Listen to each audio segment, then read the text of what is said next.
Hi hello வணக்கம் மக்களே, எல்லோரும் எப்படி இருக்கீங்க? நல்லா இருக்கீங்களா? நம்ம என்ன இன்றைக்கி வீடியோ பார்க்க போகிறோம் அப்படின்னு பார்த்தீங்கன்னா, எங்கள் அண்ணி வேறு வீட்டுக்கு போகிறாங்க. அந்த வீட்டோட பால்காய்ப்பை பற்றி தான் இன்றைக்கி பார்க்க போகிறோம். என்ன அப்படின்னா, அவங்க வந்து கோயம்புத்தூர் பக்கம் போயிருக்காங்க. அவங்க பொண்ணுங்களுக்கு வந்து காலேஜ் வந்து கோயம்புத்தூர் பக்கம்தான். அதனால் அவங்க கோயம்புத்தூரே ஷிஃப்ட் ஆகிட்டாங்க. அவங்க வந்து எங்கள் ஊர்லேருந்து போகிறதுக்கு ரொம்ப கஷ்டங்க. ரொம்ப சீக்கிரமாகவே எந்திரிச்சு போகணும். ரொம்ப கஷ்டம். அப்படின்னும் பெரிய பொண்ணு 2 வருஷம் போயிட்டாங்க. இப்போ 3ஆவது வருஷம் ரொம்ப அவங்களுக்கு கஷ்டமாக இருக்குது அப்படின்னு சொன்னாங்க. சின்ன பொண்ணுக்கும் அதே காலேஜ் தான் வந்திருக்குது. அதனால் ஓகே, நம்ம இங்கேருந்து போகிறது ரொம்ப கஷ்டம் அப்படிங்கிறக்காக அவங்க வந்து கோயம்புத்தூர் சைடே வீடு பார்த்துட்டாங்க போகிறதுக்கு. அதனால் அங்கே கிளம்பிட்டாங்க. சரி, எங்கள் அண்ணி போகிறது எங்களுக்கு ரொம்ப கஷ்டமாக தான் இருக்குது. எல்லோரும் ஒன்றா கூடவே இருந்தோம். ஒரே பக்கத்தில் தான் நாங்கள் இருந்தோம். இப்போ அண்ணி மட்டும் போகிறாங்கன்னு சொன்னோன்னே ரொம்ப கஷ்டமாக இருக்குது. என்ன பண்ணுறது? சரி, ஓகே. அப்புறம் அவங்க குழந்தைங்களையும் பார்க்கணும்ல. அவங்களும் இங்கேருந்து போக முடியல. ரொம்ப கஷ்டப்படுறாங்க. அந்த பொண்ணு காலையில் டைமும் சாப்பிட முடியல. ரொம்ப கஷ்டம் அவங்களுக்கு. சரி, ஓகே. சரி, போகட்டும். அப்புறம் என்ன பண்ணுறது? ரொம்ப மனசு கஷ்டமாக தான் இருக்குது. சொல்ல முடியல. ஒரு அழுகாத குறை தான். இப்படி போகிறாங்க எங்களை விட்டுட்டு, அவங்க அங்கே போகிறாங்க, ஷிஃப்ட் ஆகுறாங்க அப்படின்னு சொல்லிட்டு. சரி, ஓகே. எல்லாம் முடிச்சுட்டு சரி அவங்களும் போகணுங்கிறாங்க. எல்லாம் வண்டி பிடிச்சாங்க. நாங்களும் போனோம். அங்கே போய் ஒரு 5:30 மணிக்கு 4 மணிக்கு கிளம்புனோம். 5:30 மணிக்கு அங்கே போயிட்டோம். அங்கே போய் வந்து பால் காய்ச்சினாங்க அண்ணி. நான் எல்லாம் சாமி படத்துக்கெல்லாம் பூ வச்சு தீபம் ஏற்றுறதுக்கு எல்லாம் ரெடி பண்ணிகிட்டு இருந்தேன். எல்லாம் சொந்தக்காரங்க, அண்ணியோட சொந்தக்காரவங்க எல்லாம் வந்திருந்தாங்க. ஒரு 20 பேர் பக்கம் போயிருந்தோம். அப்புறம் அன்றைக்கி பார்த்திங்கன்னா, அண்ணியோட கோயில் வந்து கும்பாபிஷேகம். அவங்க கோயில் குலதெய்வம் கோயில் வந்து அன்றைக்கி கும்பாபிஷேகம்.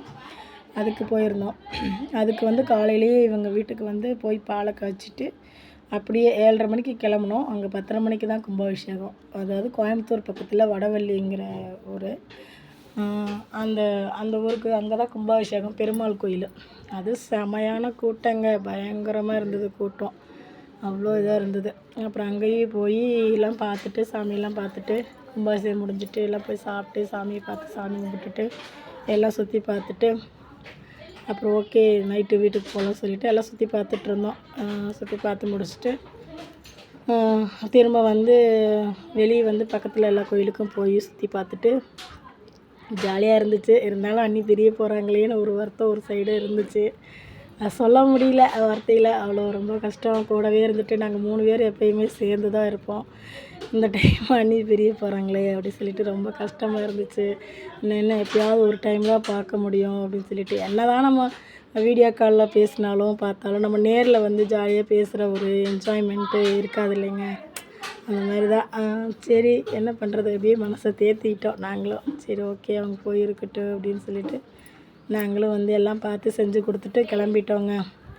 அப்படியே கும்பாபிஷேகத்துக்கும் ஜாலியாக போய் அன்றைக்கி 2மே பண்ணதுனால ரொம்ப நல்லா இருந்துச்சு. அப்படியே கோயம்புத்தூர் போய் நாங்கள் எல்லாம் சாப்பிட்டுட்டு என்ஜாய் பண்ணிவிட்டு நல்லா ஜாலியாக இருந்துச்சு. நாங்கள் வண்டியில் போனதே அவ்வளோ கலகலப்பாக பேசி சிரிச்சுக்கிட்டு ரொம்ப நல்லா இருந்தது. இன்னும் இந்த தருணம் எப்போ வரும்னு தெரியல. ஆனால் ரொம்ப மிஸ் பண்ணுறேன் அண்ணியை. இன்னும் பெரிய அண்ணி தான் கூடவே இருப்பாங்க. அவங்க தான் பக்கத்தில் இருக்காங்க. இன்னைக்கு கண்டிப்பாக லீவுன்னு விட்டால் நாங்கள் சின்ன அண்ணி வீட்டுக்கு வந்துடுவோம்.